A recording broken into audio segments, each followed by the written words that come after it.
The Wait, are you security absolutely badge hit sure the about front that? desk Yes, with they a accepted sound the offer. louder We than got it the had any house. right Oh my to God, be. that is And incredible in that news. Thank you single so click, much. You are very 17 welcome. Go years of celebrate. loyalty were erased like they never happened. Daniel Reyes stood in the lobby of Whitmore Logistics, a folder of his personal belongings pressed against his chest, his daughter's crayon drawing sticking out of the corner. He had worked there since he was 23. He had missed birthdays, skipped dinners, and buried his wife 2 years ago while still showing up to work the very next morning because the bills didn't pause for grief. And now, on a random Tuesday afternoon, they were letting him go. Not because of poor performance, not because of budget cuts, but because his 6-year-old daughter Mia had a fever that morning and no one else to watch her. If you believe in kindness, in second chances, and in the idea that good people deserve to win in the end, hit that like button right now.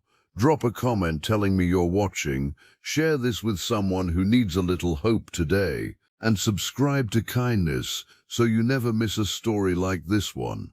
Now, let's continue. Daniel had called his supervisor at 7 that morning, voice tight with worry, explaining that Mia's temperature had spiked to 103 and he had no one else to turn to. His mother lived 3 states away. His late wife's sister worked 12-hour shifts at the hospital. There was no backup plan, only a father doing what fathers do. His supervisor, a man named Craig Dobson, had sighed through the phone like Daniel's daughter's illness was a personal inconvenience to his own schedule. Craig told him attendance policy was attendance policy, that too many exceptions had already been made, and that if Daniel didn't show up there would be consequences. Daniel went anyway, dropping Mia at a neighbor's house he barely trusted, because he could not lose this job. He arrived only 40 minutes late, hair still damp from a shower he hadn't had time to properly finish, eyes heavy from a sleepless night of checking his daughter's temperature every hour. He walked into the building believing he had done everything right. Instead, he was called into a small glass office where Craig sat beside someone from HR, both wearing the practiced hollow expressions of people about to do something they knew was wrong but had already decided to do anyway. They told him his position was being eliminated. They told him it was nothing personal. They told him this while looking anywhere but at his face.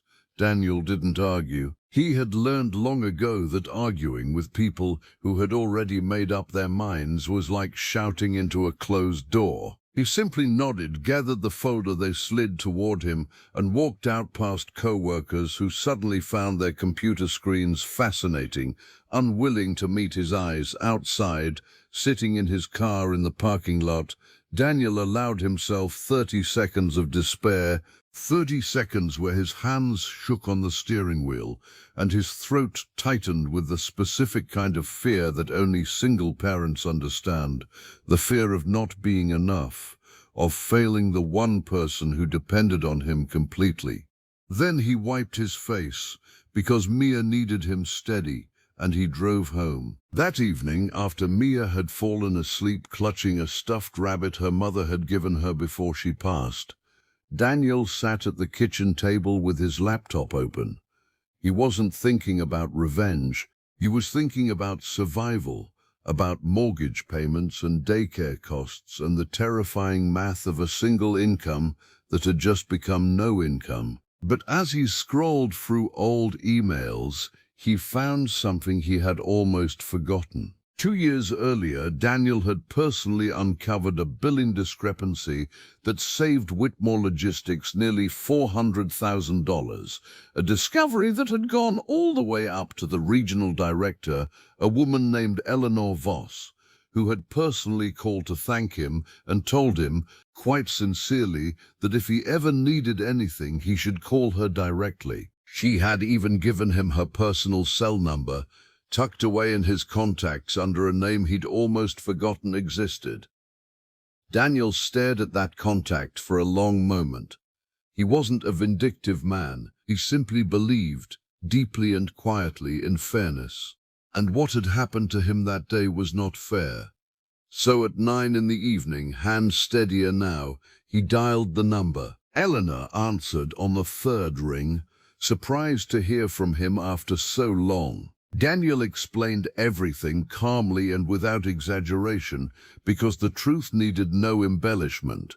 He told her about his wife, about Mia's fever, about the phone call to Craig that morning, about being let go for the crime of being a devoted father with no one else to call. He told her the attendance policy had clearly listed emergency exceptions for single parents, a policy he had read carefully years ago, a policy Craig had simply chosen to ignore because it was easier than showing an ounce of compassion.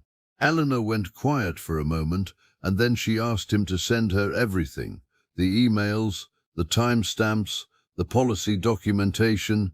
Daniel did, hands trembling slightly, uncertain if anything would come of it, but feeling lighter simply for having spoken the truth to someone who might actually listen. 20 minutes later, his phone buzzed.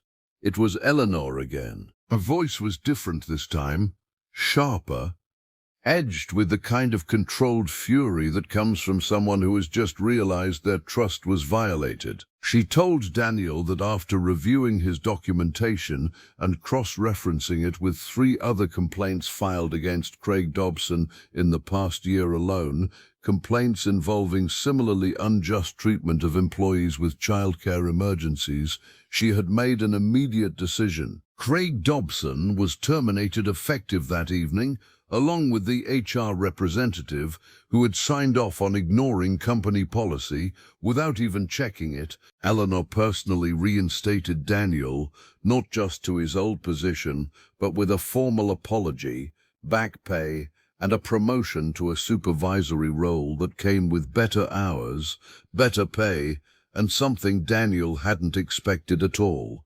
genuine respect. If this story touched your heart even a little, if it reminded you that decency still matters and that good people are still watching out there, please take a moment to like this video, leave a comment sharing your thoughts, share it with a friend or family member who might need this today, and subscribe to Kindness for more stories just like this one. Daniel sat in his quiet kitchen long after the call ended, tears finally falling, not from sadness this time, but from something closer to relief. He walked quietly into Mia's room, watched her chest rise and fall in peaceful sleep, and understood, perhaps for the first time since his wife's passing, that he was not alone in this fight after all. Sometimes the world tries to break you down in the cruelest, quietest ways, and sometimes if you hold on to your truth and refuse to let injustice go unanswered, the world finds a way to make it right.